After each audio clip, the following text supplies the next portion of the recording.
예, 반갑습니다. 여러분, 이번 주 강의를 마감하는 목요일 아침입니다. 그래요. 이번 주간도 주의 말씀을 통해서 은혜 많이 받으셨습니까?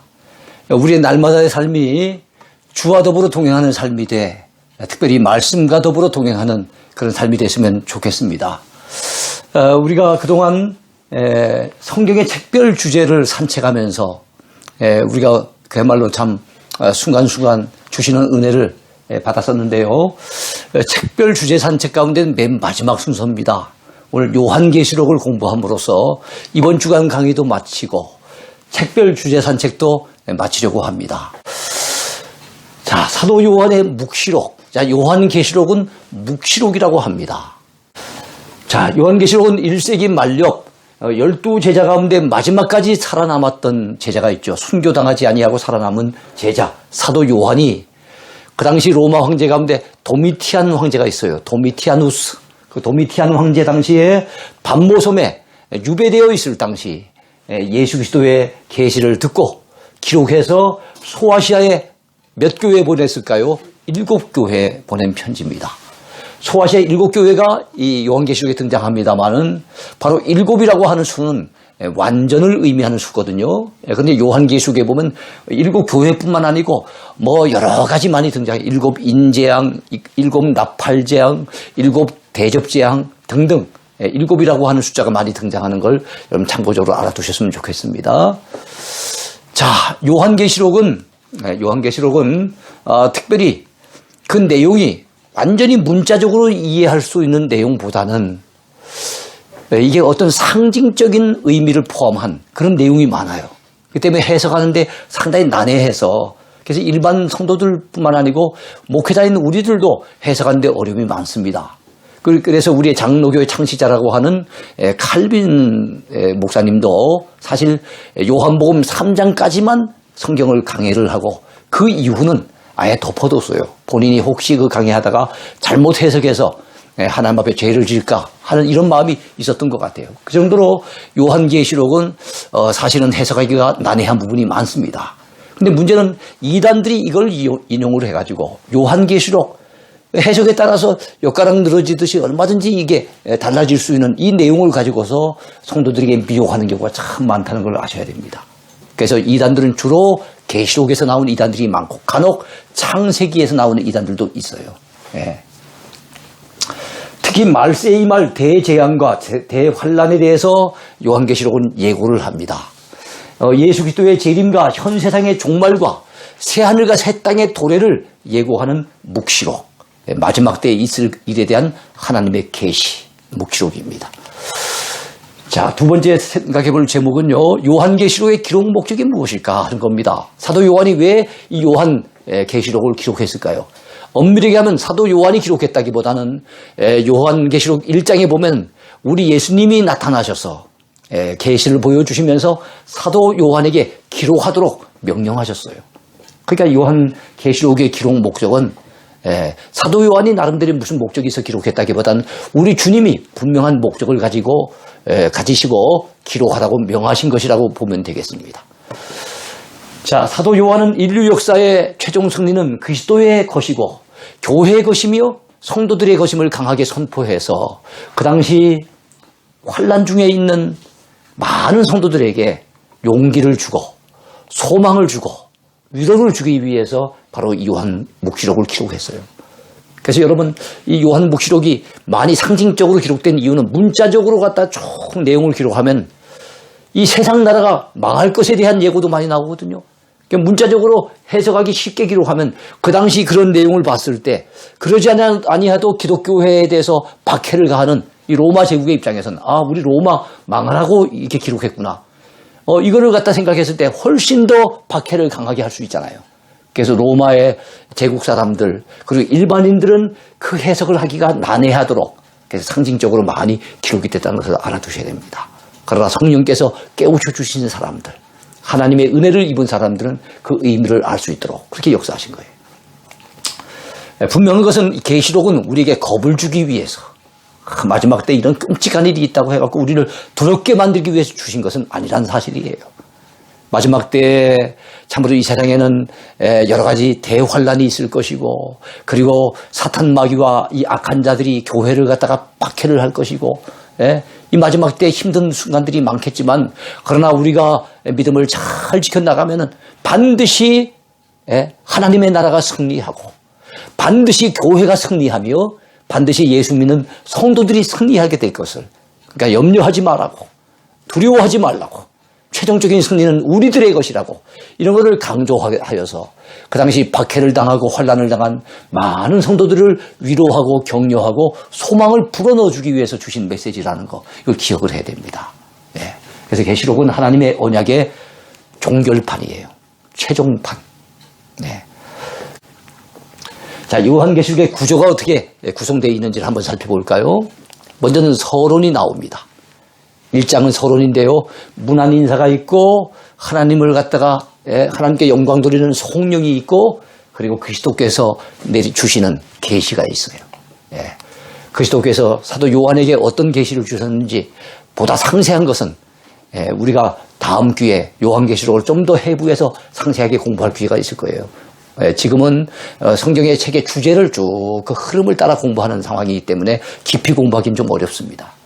자, 이 예언의 말씀을 읽는 자와 듣는 자와 그 가운데 기록한 것을 지키는 자가 복이 있나니 때가 가까움이라. 주님의 재림의 때가 가깝기 때문에 어떤 자가 복이 있어요?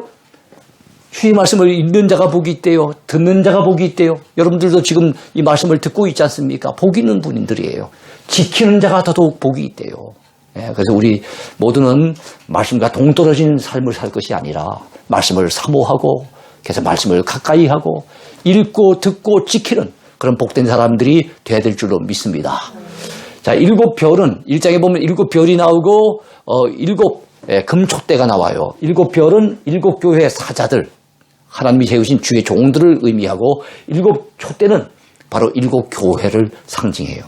우리 주님은 참으로 7별을 붙잡으시고 7 금촉대 사이로 거니시는 분이세요. 이것을 우리는 놓쳐버리면 안 됩니다.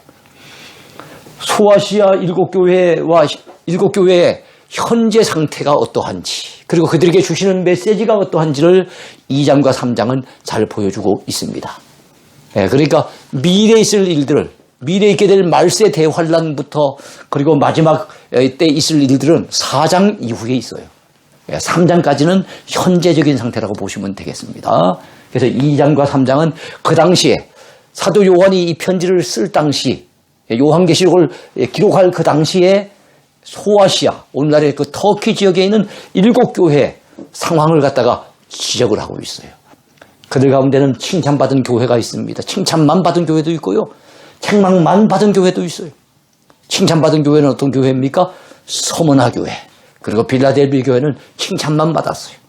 라오디가 교회, 맨 마지막에 나오는 7번째 교회는 책망만 받습니다. 다른 교회는 칭찬도 받고 책망도 받았어요. 예를 든다면 에베소 교회 같은 경우에는 칭찬도 많이 받았지만 그 처음 사랑을 잃어버렸다고 바로 책망을 받기도 했어요. 그리고 그들에게 주시는 권면의 메시지가 있고, 주님께서 주시는 이 권면의 메시지를 잘 지키는 자들에게 주시는 바로 약속도 있어요. 약속은 바로 다 이기는 자에게 주신다고 했어요. 이기는 자. 여러분, 각 7교회마다 이 약속이 누구에게 해당되는 건 이기는 자에게 해당된대요. 믿음 빼앗겨버린 자 말고, 신앙의 패배자 말고, 어떤 환난과 어떤 핍박 속에서도 믿음을 지켜내며 끝까지 승리하는 믿음의 이긴 자들, 그들에게 우리 주님은 엄청난 약속을 주셨다는 것. 그때 등장하는 7교회가 여기 소개되고 있습니다. 에서보두 사빌라. 에는 뭡니까? 에베소 교회. 서머나 교회, 버가모 교회. 두는요, 두아디라 교회. 사대 교회. 빌라델비아 교회라는 라오디게아 교회입니다. 이 7교회에 주신 메시지들이에요. 그 다음에 미래에 있을 말세 대환란을 예고하는 내용이 4장부터 18장까지입니다.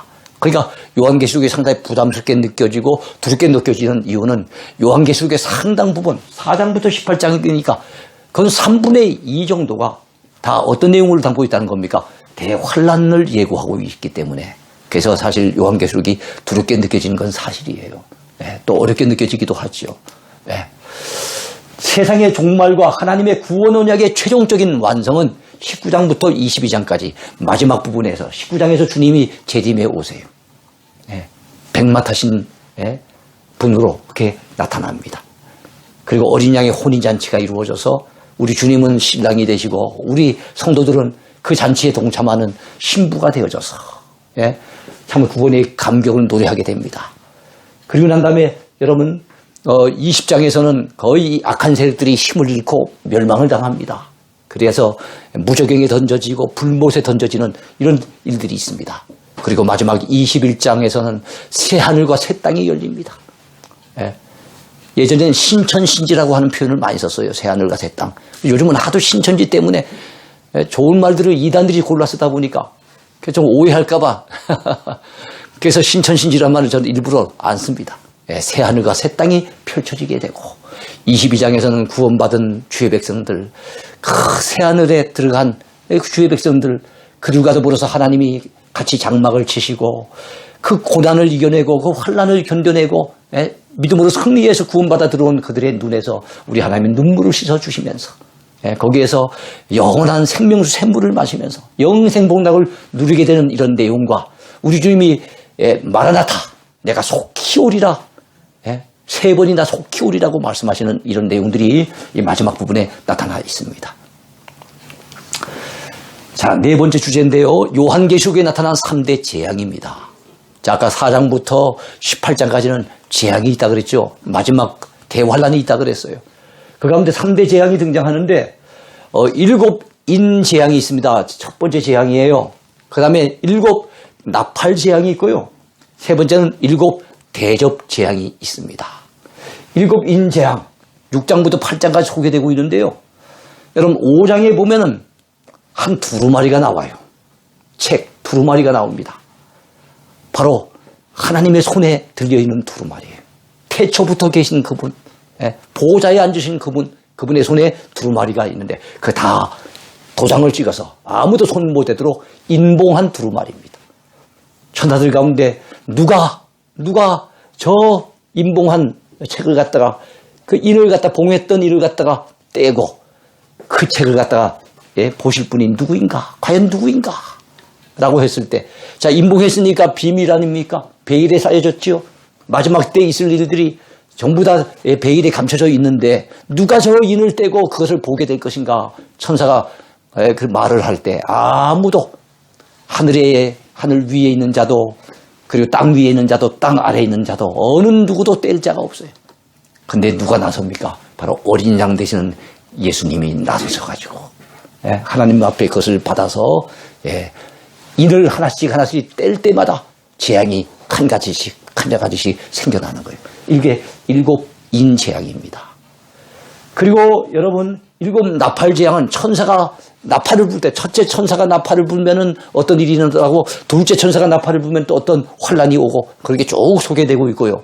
7 대접 재앙은 천사들이 나타나가지고 땅에다가 대접을 갖다 부으면 그 대접에서 부어지는 게 재앙인 거예요. 재앙. 끔찍한 재앙이 일어납니다. 바다에다 그거를 갖다가 대접을 부으면 바다에 또 끔찍한 재앙이 생깁니다. 물 근원에다가 그걸 부으면 또 물 근원에 또 끔찍한 일들이 일어납니다. 곳곳마다. 그래서 그 7 천사가 등장해서 7번의 대접 재앙이 등장해요. 그런데 인재앙보다는 나팔 재앙이 훨씬 더 강하고 나팔 재앙보다는 대접 재앙이 훨씬 더 심각한 재앙이에요. 뒤로 가면 갈수록 그 재앙은 점점점 더 확대되고 더 심각해진다는 것을 알 수가 있어요. 5번째입니다. 사탄과 악한 세력들의 발악과 최후의 심판에 대해서 살펴보겠습니다. 여러분, 하늘에서 쫓겨난 붉은 용을 12장은 언급을 해요. 하늘에 전쟁이 있었대요. 그래서 이거는 베일에 쌓여진 부분이기 때문에 하늘에 있었던 그 전쟁의 구체적인 내용을 우리가 알기는 어려워요. 분명한 것은 사탄 마귀가 하늘에서 쫓겨났다는 겁니다. 우리가 아는 대로 한다면 사탄은 원래 타락한 천사였잖아요. 하나님을 섬겨야 될 타락한 천사가 하나님처럼 높아지고자 하는 그 교만 때문에 결과적으로는 타락을 했고, 그래서 여러분 그 사탄과 사탄을 따르는 무리들이 무리들이 하늘에서 미가엘 천사장과 그리고 그 따르는 그 군대와 더불어서 대전쟁이 벌어지는데 하나님을 당해낼 수 있습니까? 결국에는 져서 땅으로 쫓겨나게 되는 거예요. 예. 그 땅으로 쫓겨난 것을 갖다 붉은 용에다가 비유할 수 있어요. 근데 여러분, 불교를 비롯해서 많은 동남아시아 이런 종교들 이런 데 가보면요, 용이 거기 중심에 있는 것을 보면, 참, 저게 저런 종교들이 사탄과 참 밀접한 관련이 있구나, 라는 것을 생각하지 않을 수 없어요. 예. 붉은 용, 이 붉은 용은요, 옛 뱀이라고도 합니다. 왜 옛 뱀입니까? 옛날에 아담 하와 저 에덴 동산에서 우리 인류 초창기부터 사람을 갖다 미혹해가지고 결국에는 타락하게 만든 바로 그 뱀, 그 속에 사탄이 역사했잖아요. 얘 뱀이라고도 하고 마귀라고도 하고 여러분 사탄이라고도 하는 온 천하를 꿰는 자가 하늘에서 쫓겨났어요. 이 하늘의 전쟁에서 미가엘 천사장 가운데 하늘의 군대를 이끄는 천사장이 바로 미가엘입니다. 미가엘. 그리고 그의 사자들에 의해서 쫓겨나게 됩니다. 쫓겨나게 돼서 여러분 해를 옷 입은 여인, 하늘의 해를 옷 입은 여인이 바로 교회라고 상징이 되는데 이 교회가 해산을 합니다. 아들을 낳게 되는데 그 여인이 해산한 아들이 누구 하면 바로 그리스도입니다. 그리스도. 바로 교회를 통해서 예수 그리스도가 이 땅에 결국에는 등장하게 되는 거예요. 자, 그래서 이것이 12장에 등장하는데요. 용이, 이 붉은 용, 하늘에 쫓겨난 이 용이 남자를 낳은 여자. 이 남자를 낳은 여자가 누구였어요? 바로 교회를 얘기합니다. 교회를 뭐 합니까? 박해하리라. 그 사탄 마귀는 교회를 박해하는 거예요. 우리 믿는 자들을 박해합니다. 그 요한계시록 12장에 보면 뭐라고 얘기하고 있습니까? 마귀가 자기의 때가 얼마 남지 않은 줄을 알므로 크게 분내어 너희에게 내려갔습니다. 하늘에서는 여러분 당해내지 못하니까 쫓겨나니까 어디 가서 밥 맞고 어디 가서 뭐 분풀이 한다는 그런 얘기 있잖아요. 하늘에서는 쫓겨나니까 이 땅에서 막 분이 여기면서 이 땅의 교회들을 갖다 해하기 위해서 내려온 거예요. 두 번째는 자 여러분 사탄 마귀를 이끄는 양 날개가 있어요.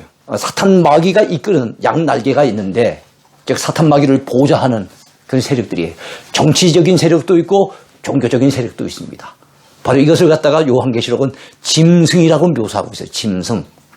하나는 바다에서 올라온 짐승이에요. 하나는 땅에서 나온 짐승이에요. 이 13장에 나와 있는데 이 두 짐승, 이 두 짐승은 뭘까요? 바다에서 나온 짐승은 바로 적 그리스도입니다. 적 그리스도. 사탄의 하수인으로서 세속의 권력자들을 얘기합니다. 세상의 권력을 가지고 하나님의 교회를 잔해하고 우리 믿는 자들을 갖다가 박해하는 그런 세속의 권력자들을 바로 적그리스도라고 하고 이것은 사탄의 양날개 가운데 바로 바다에서 올라온 짐승이에요. 그럼 또 한 짐승이 있겠죠. 그럼 정치적인 세력을 가진 자가 있었다면 이번엔 종교적인 세력을 가진 자들이에요. 이것을 갖다 땅에서 나온 짐승이라고 묘사하고 있습니다. 땅에서 나온 짐승은 거짓 선지자입니다. 거짓 선지자. 사탄의 또 다른 하수인입니다. 양처럼 두 뿔을 가진 자예요. 그 양처럼 보이는 겁니다. 그래서 양의 탈을 쓴 뭐라는 거죠? 일이라는 거죠. 일이. 그렇습니다. 속에는 물어뜯는 일입니다. 그러나 겉으로는 아주 양처럼. 마찬가지로 여러분 이단들이 속으로는 우리 영혼을 갖다 해하기 위해서 우리 영혼을 잡아먹기 위해서 우리 믿음을 빼앗기 위해서 달려드는 사탄의 무리인데도 불구하고 겉으로는 아주 참 양처럼 양의 탈을 쓰고 그게 다가온다는 거 그렇게 우리를 미혹한다는 거 우리가 잊어버리면 안 됩니다. 자 그리고 이 짐승의 수 이거를 받으면 안 되는데 666이라고 하는 바로 짐승의 수 이 마지막 때 이거 받으면 안 된다는 그 내용이 13장에 나와요. 이걸 상세한 것은 다음번에 우리가 요한계시록을 자세히 공부할 때 다뤄야 될 것 같습니다. 자, 짐승과 그의 우상에게 경배하고 그의 이름표를 받는 자는 누구든지 밤낮 쉼을 얻지 못하리라. 결과적으로는 천국 안식을 얻지 못하게 될 것을 예고하는 거예요. 그러니까 짐승과 그의 우상에게 경배하면 안 돼요. 그 이름표를 받으면 안 된다는 거예요. 그래서 우리는 어떤 환란이 와도 우리의 믿음을 우린 지켜내야 되는 거죠. 여섯 번째 대접지향이 있을 때 개구리 같은 새 더러운 영이 용의 입과 짐승의 입과, 용은 사탄입니다. 짐승은 아까도 얘기했던 것처럼 바로 거짓 선지자들이기도 하고 아니면 적그리스도이기도 하고, 바로 짐승의 입과 거짓 선지자, 거짓 선지자 따로 했네요. 그렇다면 이 짐승은 바로 적그리스도를 얘기하는 거예요. 그 입에서 나와서 하나님을 대적하는 전쟁을 위해 온 천하 왕들을 모으는데 어디로 모으는가 하면 아마겟돈으로 모으는 거예요. 이게 아마겟돈 전쟁입니다. 구약으로 친다면은 구약의 이스라엘의 그 땅들 가운데 가장 전쟁이 빈번하게 일어났던 곳이 있어요. 무깃도라고 하는 것입니다. 무깃도. 무깃도는 히브리어고, 구약 성경을 쓰는 히브리어고, 이것을 갖다 신약 성경을 쓴 헬라어로 바꾸게 되면 아마겟돈이 되는 거예요. 그러니까 그 지역을 중심으로 어떤 전쟁이 일어날 것을 예고하는 것인지 아니면 이것마저도 어떤 상징적인 것인지는 우리가 참 알기 쉽지는 않아요. 그러나 분명한 것은 이 마지막 때에 참으로 사탄 마귀가 온 천하의 왕들, 이 권력자들을 갖다 동원해서 하나님의 교회를 향해서 도전해오고 하나님의 교회를 박해하게 될 것을 예고하고 있는 거예요. 하나님을 대적하는 거지요. 어떤 분들은 아마 이 전쟁이 갯돈 때문에 일어날 것이다 이 생각했는데 그거는 아니겠죠. 자, 일곱 번째 대접지향이 있은 후에 큰 음녀 바벨론이 결국엔 심판을 받게 되는데, 큰 음녀 바벨론 18장에 나옵니다. 무너졌도다 무너졌도다, 큰 성 바벨론이 무너졌도다. 바벨론은 옛날에 유다 백성들, 주의 택한 백성들인 바로 유다 백성들을 갖다가 멸망시키고 끌고 갔던 그 바벨론이에요. 때로는 성경에서 애굽이라고 하는 것이 세상을 의미하기도 하고, 때로는 소돔성, 이 소돔이 세상을 의미하기도 해요. 그런데 어떨 때는 바벨론이 세상을 의미하기도 합니다. 요한계시록에서는 이 바벨론이 세상을 의미해요. 큰 음녀 바벨론이, 달리 말하면 세상이 심판을 받게 됩니다. 이것이 18장에 나와요. 예. 자, 짐승과 땅의 임금들의 군대가 말탄 자가 누구겠습니까? 예수 그리스도지요. 예수 그리스도의 군대와 싸우려고 전쟁을 일으키다가 결국은 어떻습니까? 짐승이 잡히게 됩니다. 짐승, 적그리스도라 그랬어요. 그 앞에서 표적을 행하던 거짓 선지자, 이것도 함께 잡히게 됩니다. 여러분, 그래서 하나님의 교회를 핍박을 하던 바로 적그리스도 정치 세력과 하나님의 교회를 미워하고 넘어뜨리려고 달려들던 이 거짓 선지자들은 마지막 때 우리 주님이 재림에 오시면 어떻게 됩니까? 결국엔 불못에 던져지게 돼요. 요한계시록에서는 지옥이라고 하는 표현을 잘 안 써요. 복음서에서는 예수님이 지옥이라는 표현을 썼어요. 땅속의 감옥이라는 그런 의미가 있겠지요. 그런데 바로 요한계시록에서는 이 지옥을 불못이라고 묘사합니다. 예. 그야말로 불타는 연못 이런 의미겠죠. 마지막 때 결국엔 불심판당할 것을 예고하고 있는 거예요. 예. 그리 약한 자들 다 불못에 던져지는데 우리가 그런 자들 따라갔다가 이 약한 세력들이 불못에 던져질 때 우리가 같이 던져지게 된다면 얼마나 억울할 것입니까? 그러니까 우리는 절대로 이 거짓 선지자들의 어떤 미혹에 넘어가서도 안 되고, 또 이 땅에 강한 정치 세력들이 우리의 믿음을 빼앗으려고 환난 가운데 우리를 박해한다고 해서 우리의 믿음이 흔들려서도 안 된다는 거 꼭 기억해야 됩니다. 자, 그런데 여러분, 이런 환난을 갖다 예고하는 가운데, 그리고 악한 세력들의 강한 저항과 도전을 갖다 예고하는 가운데 중간중간에 계시록에 보면 삽입되는 장면들인데 천상의 장면들이에요. 이 땅에서 환난받는 성도들에게 천상에서 우리가 믿음을 지키고 이 환난 가운데서도 믿음 빼앗기지 아니하고 승리하게 되면 천상에서 우리가 어떻게 될 것인가를 미리 보여주는 겁니다. 천상에 구원받은 사람들이 모여서 하나님을 찬양하는 그 장면들이 묘사되고 있어요. 그래서 하늘 보좌에 앉으신 이와 주위의 네 생물의 찬양이 4장에 등장합니다. 입맞은 자의 수 14만 4천이죠. 그리고 흰옷 입은 큰 무리의 찬양이 또 7장에 나와 있습니다. 여러분, 구원하심이 보좌에 앉으신 우리 하나님과 어린 양께 있도다. 우리는 찬송을 통해서, 복음성가를 통해서 이 찬양을 부르기도 합니다. 그런데 여러분, 이 땅에서뿐만 아니라 바로 하늘나라 가서 바로 이런 찬양, 구원받은 기쁨과 감격을 노래하는 찬양을 우리는 영원토록 부르게 될 것입니다. 그렇다면 대환란을 견뎌낸 자가 누굽니까? 각 지파에서 바로 인을 받은 자, 인침을 받은 자예요. 우리는 여러분 짐승의 수는 받으면 안 됩니다. 그러나 성령의 인침을 받는 우리가 되어야 되겠지요. 예, 그래서 대환란을 견뎌낸 자들의 미래 모습이 어떠하느냐? 하나님 앞에 인침을 받아서 성령의 인침을 받아서 비록 대환란을 겪지만은 믿음으로 참아내고 견뎌내고 끝까지 믿음을 지키는 사람들이 미래 모습이 우리가 흰 옷을 입고 저 하나님을 향해서 어린 양을 향해서 구원받은 기쁨의 노래, 감격의 노래를 부르게 되는구나 하는 것을 보여주는 거예요. 흰 옷 입은 자들이 누굽니까? 거기 봤더니 큰 환란에서 나온 자들이라는 겁니다. 예, 어떤 교파에서는 마지막 때 환란을 겪지 않는다. 세상아 잘 있거라 나는 가노라. 친년 환란 오기 전에 나는 가노라. 옛날에 무슨 그런 노래도 있었어요. 예, 그렇게 주장하는 자들도 있지만 정통신학자들은 우리가 마지막 때가 되어진다면 이 환란을 통과하게 될 것이다. 그런 거로 이 환란을 믿음으로 잘 이겨내야 된다고 가르치고 있어요. 이 큰 환란을 거쳐서 나온 자들이에요. 어린 양의 피에 그들의 옷을 씻어서 희게 된 사람들이에요. 이 사람들이 바로 흰 옷 입은 자들입니다. 그런 자들이 바로 구원받은 그 감격의 노래를 천상에서 부르게 된다는 것을 미리 보여주고 있는 거예요. 그런 내용이 또 반복이 되고 있는데 14장에 가보면 14만 4천 명이 부르는 찬양이 있어요. 예? 14만 4천이란 말은 여러분 신천지에서도 구원받은 숫자라고 해서 굉장히 강조하다가 이제 그 숫자가 넘어서니까 그들은 또 나름대로 또 다른 어떤 방식으로 해석을 합니다만 14만 4천 명 역시도 계시록에서는 다 상징적인 수라고 그랬잖아요. 문자적으로 해석하면 안 된다 그랬잖아요.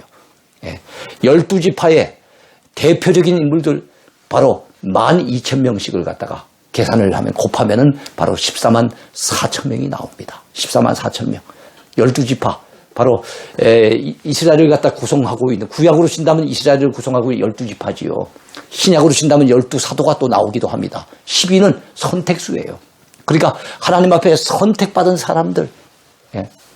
거기도 12,000 역시도 12가 들어가지 않습니까? 12, 12,000 이것들은 다 선택받은 수예요. 그러니까 12 곱하기 선택수 곱하기 또 선택수가 들어가니까 하나님 앞에 선택받고 선택받은 사람들 그들의 총수를 상징적으로 묘사했을 때 14만 4천이 나온 것이지 이게 문자적으로 14만 4천이 나온 게 아니에요. 여러분 우리가 구원받는 사람이 겨우 14만 4천 된다면 예수님이 십자가 지실 당시가 벌써 2000년이 지났는데 2000년 동안 그동안에 주님을 믿는 믿음을 지키려고 하다가 순교당한 사람만 해도 14만 4천이 넘을 거예요. 근데 겨우 14만 4천 문자적으로 구원받는다고 한다면 여러분 웬만해서는 여러분 구원의 그 커트라인 누가 통과하겠습니까? 구원에는 커트라인이 있는 게 아니에요. 우리의 행위를 보고 구원하신 것이 아니기 때문에 그래서 하나님 앞에 구원받는 총수는 하나님만이 아세요. 생명책에 기록된 사람들은 우리는 알지 못해요. 다만 상징적으로 묘사한다면 14만 4천이라고 이렇게 묘사되고 있다는 겁니다. 선택받고 또 선택받은 사람들. 그들의 이마에는 어린 양의 이름과 그리고 아버지의 이름을 쓴 것이 있더라 그랬어요. 그리고 속량함을 받은 14만 4천 밖에는 능히 이 노래 구원받은 그 감격의 노래를 배울 자가 없더라. 우리가 속량함을 받았다는 게 얼마나 감사한지요. 속은 값을 지불했다는 뜻이에요. 양은 해방됐다는 뜻입니다. 우리의 죄값을 주님이 십자가에서 지불하시고 예수 믿는 우리를 다 죄에서부터 해방시켜 주셨어요. 영원한 멸망으로부터 해방시켜 주셨어요. 얼마나 감사한 일입니까? 그래서 우리는 구원받은 자의 그 수에 들어가서 하나님 아버지의 그 영광을 노래하고 구원받은 그 기쁨을 바로 어린 양 되시는 예수님 앞에 노래하게 될 그날이 반드시 오게 될 줄로 믿습니다. 예. 자, 인내를 권고하는 메시지가 14장부터 16장까지 나와요. 자, 이 땅에서는 대환란이 있습니다. 그 대환란 중에 있는 성도들에게 천상에서 우리가 구원받은 그 감격을 노래하게 될 그 날을 언뜻 보여주면서 지금은 어떤 시기예요? 인내해야 될 시기지요. 그 참고 인내하라고. 아무리 환란이 많아도 아무리 박해가 심해도 믿음을 끝까지 지켜야 된다는 것을 강조하는 그런 메시지가 계시록에 종종 있습니다. 일부만 소개합니다. 성도들의 인내가 여기 있나니 그들은 하나님의 계명과 예수에 대한 믿음을 지키는 자니라. 예수님한테 대한 믿음을 지키기 위해서 주님의 계명을 끝까지 지키기 위해서 인내하는 성도들. 여러분 지금 이후로 지금 이후로 주 안에서 죽는 자들은 복이 있도다 하시매 성령이 이르시되 그러하다. 그들이 수고를 그치고 쉬리니 이는 그들의 행한 일이 따름이라 하시더라. 제가 장례식에 가서 종종 이렇게 설교할 때 쓰기도 해요. 이 땅의 모든 사람들은 결국엔 죽어요. 죽는데 죽는 이유는 다양하겠지만 결국엔 죽음은 결국에 두 가지로 나눠져요. 주 안에서 죽는 자와 주님 밖에서 죽는 자가 있어요. 우리 모두는 언젠가는 죽음을 맞이하겠지만 주 안에서 죽어야 될 줄로 믿습니다. 주 안에서 죽는 자들은 복이 있대요. 죽음에 대해서 성경은 복이 있다고 얘기해요. 모든 죽음이 아니에요. 주 안에서 죽는 죽음이 복이 있다는 거예요. 왜 그럴까요? 주님 안에서 죽는 죽음은 그들이 그동안에 이 땅에서 주님을 위해서 믿음 지키려고 수고했던 것, 그 수고가 이제는 그쳐지고 쉬게 된다는 거예요. 참된 안식을 천국에서 누리게 된다는 거예요. 그리고 그들의 행한 일이 따름이라. 그동안 이 땅에서 주를 위해 수고하며 애쓰며 충성했던 것, 헌신했던 것, 그 모든 것들이 우리 뒤따라와서 결국에는 하나님 앞에 상급을 받게 된다는 겁니다. 그러므로 주님 안에서 죽는 자 복이 있는 거예요. 비록 이 땅에서 환난을 당하고 믿음 지키기 위해서 죽음을 당해야 될지 모르겠지만 주님 안에서 죽는다면 그 죽음은 복된 죽음이라는 것을 강조하고 있는 겁니다. 자, 마지막이지요. 8번째, 세상의 종말과 하나님의 구원 언약의 최종적인 완성을 우리는 19장에서부터 22장까지 사이에서 살펴볼 수가 있습니다. 그리스도께서 재림하십니다. 그리고 하나님의 신보자 심판이 이루어집니다. 19장부터 20장까지 이어지는 내용이에요. 백마탄자 그리스도의 재림과 승리가 19장에 언급이 되고 있고요. 그러면서 바로 어린 양의 혼인잔치, 신랑은 어린 양 되시는 예수 그리스도입니다. 신부는 주님의 성도들을 가리킵니다. 그들이 입고 있는 세마포 옷은 성도들의 옳은 행실입니다. 믿음을 지키고 끝까지 믿음을 지켜낸 이 옳은 행실을 가지고서 주님 앞에 서는 사람들, 세마포 옷을 입고 있게 되는 거지요. 하나님의 흰보자 심판을 갖다가 백보자 심판이라고도 하죠. 흰보자 심판이 20장에 소개가 되고 있는데요. 바로 책들에 기록된 대로 심판을 받는데, 책들, 이거는 복수형으로 쓰였어요. 왜 복수형일까요? 이거는 행위책입니다. 저 책도 있을 거고 여러분의 책도 있을 것이고 이 땅에 수없이 많은 그 인류가 살았던 삶, 그들의 행위가 다 낱낱이 기록된 책이 있으니 그건 얼마나 책이 많겠습니까? 복수형으로 책들이라고 했어요. 거기에 있는 대로 낱낱이 심판을 받는데, 여러분, 그 우리가 행한 대로 갚으신다면 하나님 앞에 설 자가 누가 있겠어요? 그래서 우리 믿는 자들은 그 행위책에 있는 선한 주를 위해서 헌신했던 그런 아름다운 행위들은 상급을 위한 것이고, 그야말로 우리가 구원받는 것은 그 이름의 생명책에 기록되어 있는가 없는가 하는 것이 중요한 거예요. 바로 구원받는 사람들, 그야말로 성경에 인침받은 사람들, 하나님 앞에 택함받은 주의 백성들은 어느 책에 기록이 되어 있습니까? 생명책에 기록되어 있어요. 이건 복수형으로 쓰이지 않았어요. 단수형으로 생명책 안에, 굉장히 큰 책이겠죠. 그 책 안에 택함받은 사람들의 그 이름이 빽빽하게 다 기록되어 있겠죠. 그래서 성경을 말씀합니다. 누구든지 생명책에 기록되지 못한 자는 불못에 던져지더라. 그 아까 사탄이 던져졌던 곳, 그리고 적그리스도와 거짓 선지자가 던져졌던 그곳, 불신자들, 악한 자들이 던져지는 그곳에 누가 또 던져져요? 생명책에 기록되지 못한 자는 다 던져지게 된다는 거예요. 그래서 이 세상에 가장 행복한 인생, 가장 축복받은 인생이 누굽니까? 예수님 덕분에 그 믿음으로 말미암아 생명책에 이름이 논명된 자, 생명책에 이름이 바로 기록되어 있는 자, 가장 복된 자인 줄로 믿습니다. 새하늘과 새 땅이 펼쳐집니다. 그것을 달리 표현하면 새 예루살렘이 준비됐다고 얘기할 수도 있겠지요. 21장부터 22장까지 계시록의 마지막 부분이면서 성경 66권의 마지막 부분이에요. 아주 영광스러운 부분이 보입니다. 여러분, 이 두루마리의 예언의 말씀을 지키는 자는 복이 있다고 말씀했어요. 요한계시록의 마지막 부분에서 강조되는 단어가 두 개가 있는데, 하나는 두루마리입니다. 두루마리. 하나는 뭡니까? 두루마기입니다. 이름이 비슷해요. 두루마리, 두루마기. 두루마리는 책입니다. 두루마기는요, 그것은 옷입니다. 옷. 자, 이 두루마리의 예언의 말씀을 지키는 자가 복이 있다라고 말씀하고 있어요. 바로 성경 말씀대로 살아가는 자가 복이 있다는 겁니다. 그리고 이번엔 두루마기가 나온대요. 자기 두루마기를 빠는 사람은 복이 있으니. 자가 옷은 우리 행실과 관련된다 그랬어요. 우리 행한 대로 갚으신다면 하나님 보셨을 때 어떻습니까? 온갖 죄악의 뗏물들, 그 얼마나 우리가 얼룩진 부분이 많겠습니까? 근데 예수님의 피, 어린 양의 피로 그 두루마기를 깨끗하게 빨아서 흰 옷을 입은 사람, 얼마나 복된 사람입니까? 그래서 두루마기를 빠는 사람이 복이 있다라고 하는 말씀이 나와요. 그러니까 마지막 때 구원받는 사람이 누굽니까? 하나님의 말씀에 귀를 기울이고 그 말씀을 읽고 그 말씀을 갖다가 또 듣고 그 말씀을 지켜나가는 자가 복이 있다 그랬잖아요. 그렇게 살면서 주님 앞에 회개하여 예수님의 십자가의 피로 깨끗하게 죄 씻음을 받은 인생, 그래서 생명책에 이름이 기록된 인생, 그래서 우리를 구원하실 주님 앞에 서서 구원의 그 감격의 노래를 부르게 될 그 인생, 그 사람이 복이 있는 거예요. 우리 주님은 말씀하셨습니다. 내가 속히 오리라. 아람어로 마라나타라고 합니다. 주께서 곧 임하시리라 이 말입니다. 마라나타, 아람어인데요. 초대교회 당시의 성도들은 만날 때마다 환난을 당하고 핍박을 당했지만 만날 때마다 서로 마라나타라고 인사하면서 격려하는 거예요. 주님이 곧 오십니다. 좀 참고 견딥시다. 주님이 곧 오십니다. 이게 바로 마라나타 신앙인 거예요. 우리는 이 마라나타 신앙으로 무장해서 여러분 요한계시록 끝부분에 가봤더니 사도 요한이 그 계시 말씀을 쭉 다 듣고 난 다음에 뭐라고 고백합니까? 아멘 주 예수여 오시옵소서. 아멘 주 예수여 오시옵소서. 그러면서 주 예수의 은혜가 너희 모든 무리에게 있을지어다. 아멘 해갖고 여러분 요한계시록이 끝이 나고 성경 66권이 마무리되는 거예요. 얼마나 놀라운 영광스러운 장면입니까? 하나님은 바로 이 일을 위해서 바로 오랜 세월 전부터 하나님의 구원 계획을 진행해 오셨고 이제 마지막 완성을 하시는 거예요.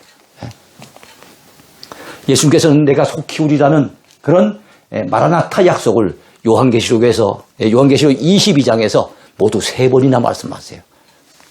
여러분 반복이 됐다는 강조하고 있는 거예요. 참고 인내해라. 환난이 많지만 박해를 당하고 있지만 견뎌내라. 내가 곧 오리라. 내가 속히 오리라. 약속하고 계신 거예요. 우리들은 아멘 주 예수여 오시옵소서라고 하는 이런 열망을 가지고 주님의 재림을 잘 준비하는 그런 복된 성도가 돼야 될 줄로 믿습니다. 오늘 강의 여기까지입니다. 감사합니다.